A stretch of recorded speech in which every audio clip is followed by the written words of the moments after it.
Directed by Zach Kreger, this movie, Weapons, supposedly had 100% on Rotten Tomatoes with early critics scores, and supposedly right now it's sitting at like a 96, 97%. However, to be completely honest, I didn't really see where the 100% came in, or even the 96%. Not to say that it's a bad movie, because it's a very beautifully and well-made movie.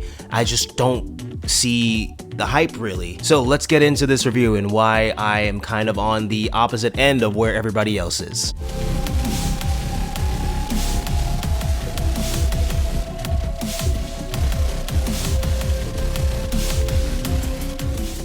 At 2:17 in the morning, 17 children ran out of their houses with like a Naruto run.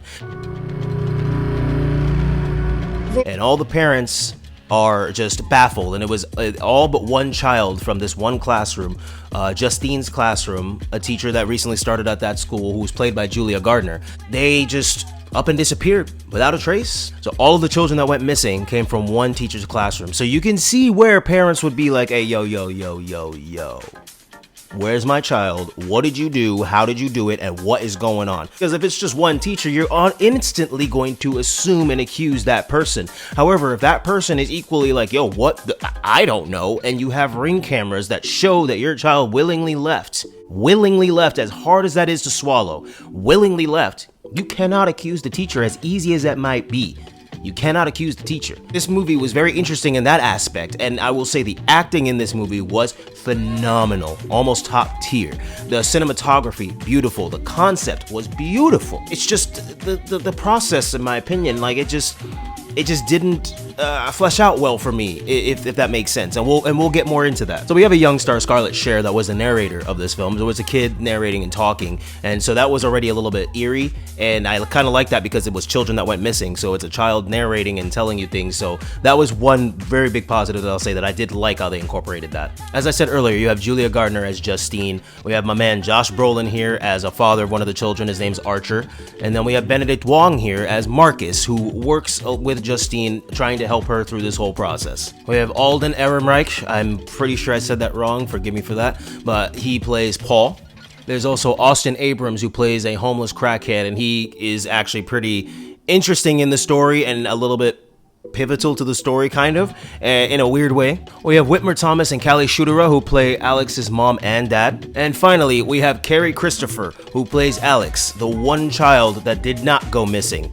So, hint, hint, hint, hint, hint, hint, nudge, nudge, nudge, wink, wink. So as I was saying earlier about the basic synopsis, 17 children go missing and one is still there, Carrie Christopher, who plays Alex. And come to find out that he is, shell-shocked, obviously. Who wouldn't be, especially a child where all of your classmates go missing. So throughout the film, we get to see the story from several different people's perspectives. And I really love that, and I have to praise that about the film, because that is a great way of telling a story from different people's perspectives, especially a story of this nature. So we go throughout the film, and Alex has another family member come in, Amy Madigan, who plays Gladys.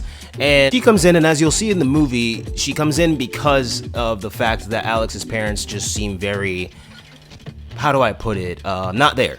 Like, not there at all. There's a reason for that, obviously. She comes in and she is a pivotal part of the story as well, not to divulge too much information, but she plays a pivotal role in what happens throughout this movie and how it happens, and I did like that aspect as well. There is a supernatural element to this as well, to a degree, and I do respect that, and I can praise the movie on that as well, and I can praise the movie on its storytelling as well. Everybody understood the assignment in this movie. Every single person understood the assignment. The acting was impeccable. I wouldn't say that I was invested, because I couldn't really feel and vibe with the film as much as I normally would with other films, and how I wanted to with this film, because I was really looking forward to it.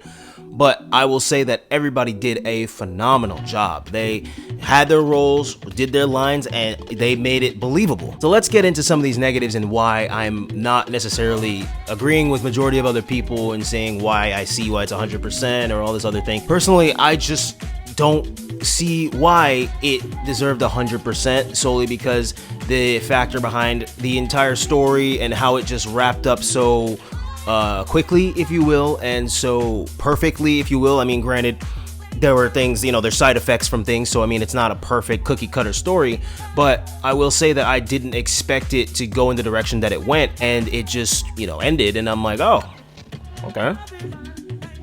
cool. Another thing that I'll say is, yes, even though the storytelling was pretty good, there were some things that could have been done better and fleshed out better. Like when we got to various people's stories, there could have been a little bit more exposition as to how certain people got where, or what the kids were doing. You know, like they all disappeared and, you know, we get to see them, but like what were they actually doing? What was the purpose of that? And we know what the purpose was, you know, we know what the purpose was. We know why this entity or person or whatever you want to call it were taking people and getting them in a certain state of mind.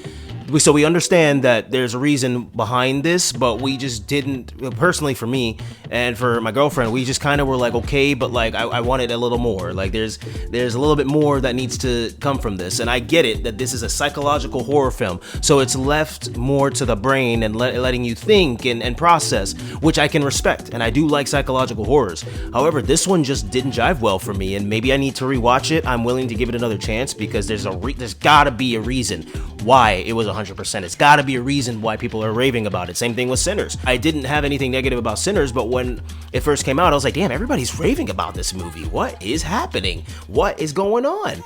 And so I finally saw it and I was like, oh shit, okay, now I see why.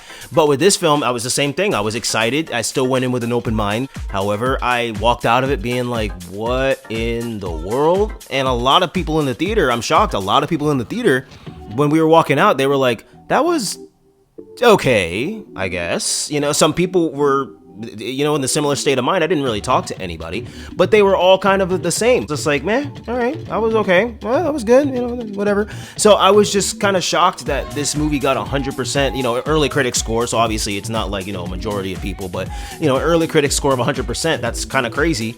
I really didn't see where and why it deserved 100%.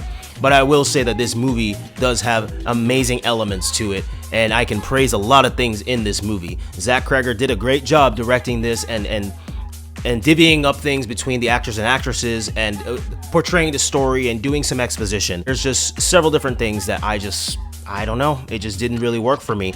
And I will be doing another video on this because I'm gonna go rewatch it because I feel like I might have missed something, or something flew over my head, or maybe I just wasn't in the right frame of mind. But I'm gonna go rewatch this and do another video on it, talking a little bit more about it after I see it again and get more in tune with the movie. Thanks again for watching yet another video, folks. It's much appreciated. As I always say, leave a like and comment and subscribe to the channel if you aren't already. Thanks again for watching, guys. Until the next one.